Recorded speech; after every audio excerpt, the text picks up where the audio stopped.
আপসহীন নেত্রী, আমাদের গণতন্ত্রের মাথা, দেশনেত্রী বেগম খালেদা জিয়ার পুত্র জনাব তারেক রহমান দূর থেকে আমাদেরকে নেতৃত্ব দিয়েছেন।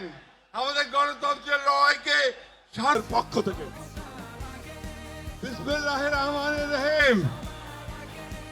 প্রিয় বাংলাদেশের ভাই ও বোনেরা, আসসালামু আলাইকুম।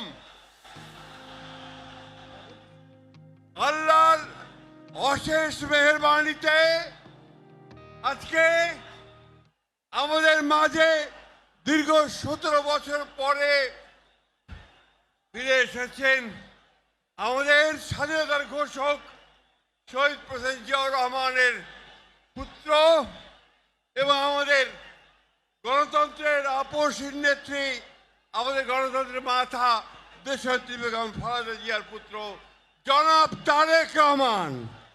আমরা বাংলাদেশের মানুষের পক্ষ থেকে তাকে স্বাগত জানাচ্ছি। দীর্ঘ 17 বছর ফ্যাসিস্ট অত্যাচার, শক্তির অত্যাচার, নির্যাতনের বিরুদ্ধে আমাদের এই নেতা তারেক রহমান, তিনি দূর থেকে আমাদেরকে নেতৃত্ব দিয়েছেন। আমাদের গণতন্ত্রের লড়াইকে সামনের দিকে এগিয়ে নিয়ে গেছেন এবং আমরা অবশেষে 24-এর 5ই আগস্ট ছাত্র জনতার গণঅভ্যুত্থানের মধ্য দিয়ে তারেক রহমানের নেতৃত্বে আমরা সেই ফ্যাসিস্টকে বিতাড়িত করতে সক্ষম হয়েছি। আজকে সেই নেতা এই দীর্ঘ নির্যাতন নিপীড়নের পরে নির্বাসিত অবস্থায় থেকে আমাদের মাঝে ফিরে এসেছেন।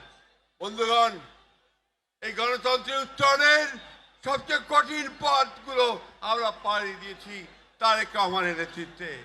আজকে সেই জন্যে আমাদের জন্য অত্যন্ত আনন্দের দিন। অন্যদিকে আমাদের মাথা, দেশনেত্রী বেগম খালেদা জিয়া অসুস্থ অবস্থায় আজকে হাসপাতালে রয়েছেন। আজকে আমরা একদিকে আল্লাহ তাআলার কাছে দোয়া করব যেন তিনি সুস্থ হয়ে আমাদের মাঝে ফিরে আসেন, আর একই সঙ্গে দোয়া করব যেন তারেক রহমানের নেতৃত্বে আমরা যেন আগামী 26-এর 12ই ফেব্রুয়ারি যে নির্বাচন, সেই নির্বাচনে জয়ী হয়ে আমরা যেন গণতন্ত্রকে প্রতিষ্ঠা করতে পারি, আইনের শাসনকে প্রতিষ্ঠা করে দিতে পারি এবং আমাদের তারেক রহমান সাহেবের 31 দফাকে বাস্তবায়িত করতে পারি। সকলকে আবারও আমরা বিএনপির পক্ষ থেকে ধন্যবাদ, কৃতজ্ঞতা জানাচ্ছি।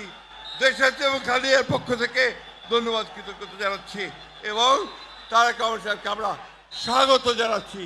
আসসালামু আলাইকুম। বক্তব্য শেষ করছি। বিএনপি জিন্দাবাদ।